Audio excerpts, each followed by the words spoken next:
the dove. Matthew Prior. In Virgil's sacred verse we find that passion can depress or raise the heavenly, as the human mind. Who dare deny what Virgil says? But if they shoot what our great master has thus laid down, my tale shall prove. Fair Venus wept the sad disaster of having lost her favourite dove. In complaisance poor Cupid mourned. His grief relieved his mother's pain. He vowed he'd leave no stone unturned, but she should have her dove again. Though none, said he, shall yet be named, I know the felon well enough, but be she not, mamma, condemned without a fair and legal proof. With that, his longest art he took, as constable would take his staff, that gods desire like men to look, would make even Heraclitus laugh. Love's subaltern, a duteous band, like watchmen round their chief appear, each had his lanthorn in his hand, and Venus masked brought up the rear. Accoutred thus, their eager step to Chloe's lodging they directed. At once I write, alas, and weep, that Chloe is of theft suspected. Late they set out, had far to go. St. Dunstan's, as they passed, struck one. Chloe, for reasons good, you know, lives at the sober endo town. With one great peal they rap the door, like footmen on a visiting day. Folks at her house at such an hour. Lord! What will all the neighbors say? The door is opened, up they run, nor prayers, nor threats divert their speed. Thieves, thieves! Cries Susan. We're undone. They'll kill my mistress in her bed.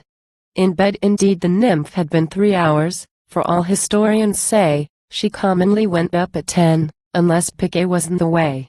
She walked, be sure, with strange surprise. O Cupid, is this right or law, thus to disturb the brightest eyes, that ever slept, or ever saw? Have you observed a sitting here, listening, and fearful of the storm of horns and hounds, clap back her ear, afraid to keep, or leave her form? Or have you marked a partridge quake, viewing the toe-ring falcon nigh? She cuddles low behind the brake, nor would she stay, nor dares she fly. Then have you seen the beauteous maid?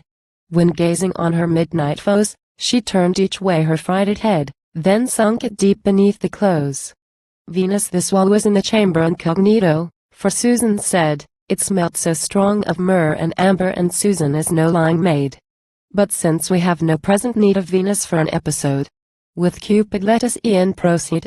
And thus to Chloe spoke the god, hold up your head, hold up your hand, would it were not my lot to show ye this cruel writ, wherein you stand indicted by the name of Chloe, for that by secret malice stirred, or by an emulous pride invited, you have purloined the favourite bird, in which my mother most delighted. Her blushing face the lovely maid ride just above the milk-white sheet. A rose tree in a lily bed, nor glows so red, nor breathes so sweet. Are you not he whom virgins fear, and widows court? Is not your name Cupid? If so, pray come not near, fair maiden, I'm the very same. Then what have I, good sir, to say, or do with her, you call your mother? If I should meet her in my way, we hardly courtesy to each other. Diana chaste, and Hebe sweet, witness that what I speak is true. I would not give my parcate for all the doves that ever flew. Yet, to compose this midnight noise, go freely search where'er you please, the rage that ride, adorned her voice. Upon yon toilet lie my keys. Her keys he takes, her doors unlocks, throw wardrobe, and throw closet bounces, peeps into every chest and box, turns all her furbelows and flounces. But dove, depend on single quotee, finds he none. So to the bed returns again, and now the maiden, bolder grown, begins to treat him with disdain.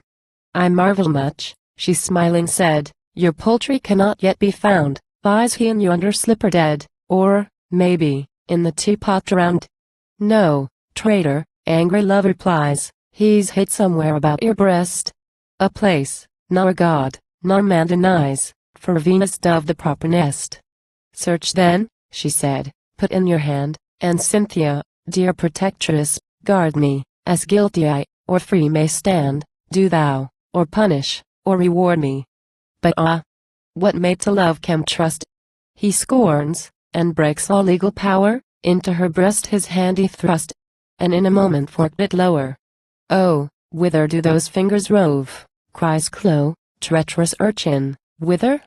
O Venus! I shall find thy dove, says he. For sure I touch his feather,